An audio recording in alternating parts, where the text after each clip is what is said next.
नमस्कार, मैं हूं सुलभ कुमार शर्मा छत्रपति में। आज आप सबका स्वागत करता हूं। आज हम लोग क्या पढ़ेंगे, आईसीएसई जो क्लास 10 का जो पढ़ रहे थे ट्रिगोनोमेट्री, हाइट एंड डिस्टेंस, उसका लास्ट पार्ट को आज पढ़ेंगे। देखिए,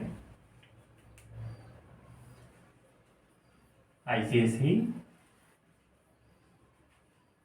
क्लास 10 इसका जो लास्ट पार्ट था एक्सरसाइज 23, इसका लास्ट पार्ट को हम लोग पढ़े थे। कल हमें 20 नंबर तक होमवर्क दे दिए थे तुम लोग, आप लोगों को करने के लिए और पढ़ाई करने के लिए, माफ कीजिएगा। आज देखिए 23 नंबर में ये दिया है, पहले डायग्राम को पढ़ देख लीजिए, अच्छा रहेगा। A man on the top of a vertical observation tower observes a car moving at a uniform speed coming directly towards it. If it take 10 minutes for the angle of depreciation to change from 30 degree to 45 degree, how soon after this will the car reach the observation tower? Give your answer to the nearest second. देखिए, ऐसा कुछ एक diagram है और बोला जा रहा है एक कार है, कार कुछ डिस्टेंस से आ रही है और उसको अपना एंगल ऑफ डेप्रिसिएशन चेंज किया जा रहा है। कितना कर रही है? 30 डिग्री पहले थी और अभी 45 डिग्री कर रही है, और इसको करने के लिए उसको 10 मिनट का वक्त लग रहा है। और ये हो गया ए बी सी डी। देखिए, ए बी सी डी, ये अगर 30 डिग्री है तो ये भी 30 डिग्री हो जाएगा और ये 45 डिग्री हो जाएगा। मान लीजिए ये हाइट है टावर का, जहां पर आदमी को खड़ा होकर के कार को ऑब्जर्व कर रहा है। ठीक है, ये 10 मिनट है, मतलब कितना होगा? 600 सेकंड हो जाएगा।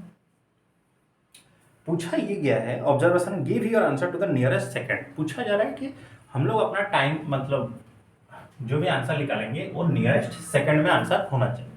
तो पूछा गया अगर कार को यहां से यहां आने के लिए उसको 10 मिनट का वक्त लग रहा है, तो डी से ए तक जाने के लिए उसको कितना सेकंड का वक्त लगेगा? मान लीजिए उसको टी सेकंड का वक्त लगेगा।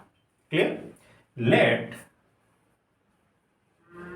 कार का जो स्पीड है वो है x मीटर पर सेकंड, मतलब एक सेकंड में वो कितना जा रहा है? x मीटर पर सेकंड जा रहा है। तो speed equal to distance by time हो गया। अगर मेरे को टाइम चाहिए, डिस्टेंस चाहिए होगा, तो मैं स्पीड इंटू टाइम कर दूंगा कि नहीं? तो देखिए यहां पर हमको टाइम मालूम है और लेकिन डिस्टेंस मालूम नहीं है, तो सी डी इक्वल टू कितना हो जाएगा? Speed into time. ठीक, तो मान लीजिए स्पीड कितना है? x और टाइम है 600, सो आंसर हुआ 600x मीटर। और डी ए जो डिस्टेंस होगा उसको कवर करने के लिए टी सेकंड लग रहा है, तो टाइम कितना होगा? X t metre. इसका हो गया डिस्टेंस डी ए। अब आप क्या करिए, tan 45 अप्लाई करिए, तो x बाई डी ए हो जाएगा ये। So this will be 1, x तो h है, डी ए का वैल्यू कितना है? tx। So h equal to tx, equation 1। उसी तरह tan 30 का वैल्यू कितना हो जाएगा? h by d a plus c d plus d a. This will be 1 by √3, h तो रहा, सी डी का वैल्यू कितना होगा? 600x plus tx। तो √3h equal to 600x plus tx। देखिए हमको क्या चाहिए था? t चाहिए था ना, तो h की जगह पर आप लोग tx को लिख सकते हैं, इक्वेशन 2। सो √3 इंटू h का वैल्यू कितना होगा? tx equal to 600x plus tx। अब इसको हम लोग को सॉल्व करना है। देखिए दोनों तरफ क्या कॉमन है? x की जो चीज है ये कॉमन है, हमको टाइम चाहिए था ना। √3 tx equal to 600x plus tx। So x x x cancel हो जाएगा, नहीं समझ में आया ना? रुकिए, अगर आप, ये तो हो गया √3 tx और यहां से x को कॉमन ले जाइए तो कितना होगा? 600 प्लस t। तो ये x और ये x कटा, तो बचा कितना? √3 t equal to 600 plus t। अब मेरे को t का वैल्यू चाहिए और उसने बोला है सेकंड के हिसाब से आप लिखिए, तो √3 t minus t equal to 600। अगर आप t ले लेते हैं तो √3 माइनस 1 इक्वल टू 600, तो सिर्फ t हो गया कितना? 600 by √3 minus 1 second. Okay, so this will be your answer जो गाड़ी जो होगा डी से ए तक पहुंचने के लिए उसको वक्त लगेगा कितना 600 डिवाइडेड बाई √3 - 1। इस चीज को आप लोग नोट डाउन कर लीजिए। नेक्स्ट नंबर देखिए, नेक्स्ट 27 नंबर को देखिए।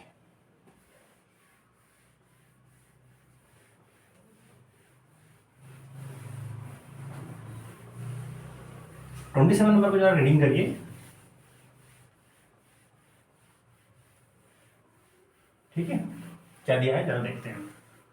27 नंबर में ये बोला जा रहा है कि from the top of A hill the angle of depreciation of the two consecutive kilometre stones. Kilometre stones जो होता है ना, माइल स्टोन्स, एक टॉप ऑफ द बिल्डिंग से और वहां से इन दोनों का डिस्टेंस बोल दिया। Okay, depreciation of the two consecutive kilometre stone due to cast are found to be 30 degree and 45 degree respectively. Find the distance of the two stones from the foot. Okay, this ऐसे कुछ diagrams हैं। ये हो गया A, B, ये है H और दोनों स्टोन्स का नाम क्या क्या है, C और D है। और बोला ये जा रहा है कि ये एंगल ऑफ डेप्रिसिएशन है 30 डिग्री और दिस विल बी 45 डिग्री। तो ये हो जाएगा आपका 30 डिग्री और ये हो जाएगा 45 डिग्री और दिस डिस्टेंस इज x। और पूछा जा रहा है कि इसका डिस्टेंस कितना होगा, ये आप बताइए। जो सेकंड वाला स्टोन है ना 45 डिग्री जो एंगल ऑफ डेप्रिसिएशन बना रहा है, उसका डिस्टेंस ये जो पोल है, जो हिल टॉप है, उसका बेस से कितना है। देखिए, क्योंकि किलोमीटर स्टोन है, इन दोनों के बीच में डिस्टेंस कितना होता है, 1 किलोमीटर होता है ना। ठीक है, tan 45 डिग्री इक्वल टू कितना होगा, h/x। So 1 equal to h/x, तो सिर्फ h equal to x।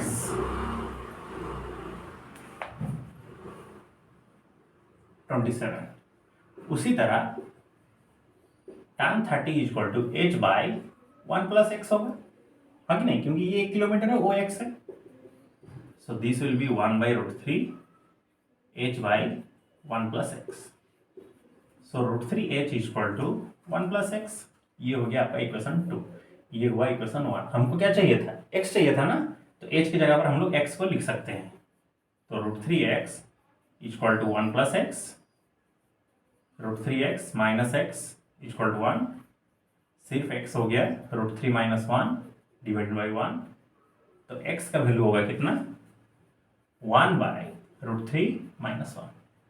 So x equal to 1/0.732 क्या kilometre. This will be your answer. Clear.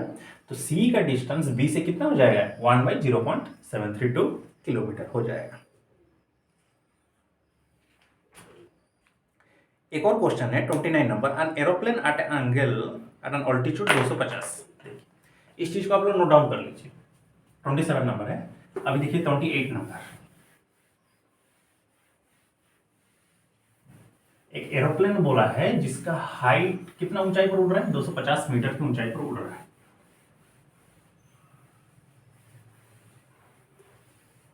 ठीक है, an aeroplane at an altitude of 250 metre 250 metre above the angle of depreciation of the two boat on the opposite bank of a river to be 45 degree and 60 degree respectively. Find the width of the rivers. देखिए, एक river का 2 ends हैं और boat हो यहां पर है और इन दोनों का एंगल ऑफ डेप्रिसिएशन बोला गया है। कितना कितना बोल दिया गया है। अच्छा, ये जो हाइट है 250 मीटर की, ए,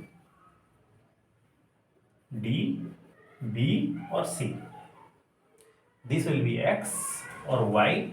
ये एंगल बोला गया है 45 डिग्री और ये एंगल बोला है 60 डिग्री। मतलब angle of depreciation second board का है 60 डिग्री, फर्स्ट बोर्ड का है 45 डिग्री। और पूछा ये जा रहा है कि आप जो रिवर है BC उसका विड्थ को निकालेंगे। So this will be your answer 29 number. So tan 45 degree equal to कितना होगा, 250/x। तो सिर्फ x इक्वल टू कितना हो गया, 250 metre. tan 60 degree equal to कितना 250/y। tan 60 का वैल्यू होता है √3 250/y। तो सिर्फ y हो गया कितना 250/√3। अब मेरे को अगर BC चाहिए होगा तो मैं क्या करूंगा x + y करूंगा। x का वैल्यू है 250 और ये 250/√3। हो सके तो 250 का आप कॉमन ले जाइए तो ये 1 + 1/√3 मीटर। ठीक है, तो जो रिवर होगा उसका विड्थ कितना हो जाएगा 250 1 + 1/√3 मीटर। तो इसी के साथ ही हम लोग क्या किए, ये चैप्टर को पूरा कंप्लीटली ओवर किया। आईसीएसई का जो हाइट एंड डिस्टेंस चैप्टर था उसको हम लोग कंप्लीटली ओवर किए। क्लासेस आपको अच्छा पढ़ाने का तरीका अगर आप लोग को अच्छा लग रहा है, क्लासेस अच्छे लग रहे हैं तो ज़्यादा से ज़्यादा हो सके तो इसको शेयर करिए, दोस्तों को इन्फॉर्म करिए। और जो बच्चे केवंझर में हैं और पर्सनली पढ़ना चाहते हैं तो इस नंबर पर कांटेक्ट कर सकते हैं। ठीक है, हमसे डायरेक्टली बात कर सकते हैं। 2 4 क्लियर। गौ माता है, शायद ढूंढ रही है किसी को, जाना पड़ेगा देखने के लिए क्या प्रॉब्लम हुआ है। 8249538624 आप लोग कांटेक्ट कर सकते हैं। तब तक के लिए आप लोग बहुत जोर शोर से तैयारी करिए अपने एग्जाम्स के लिए। हम लोग मिलते हैं अगले क्लासेस में, तब तक के लिए सी यू नेक्स्ट। जय हिंद।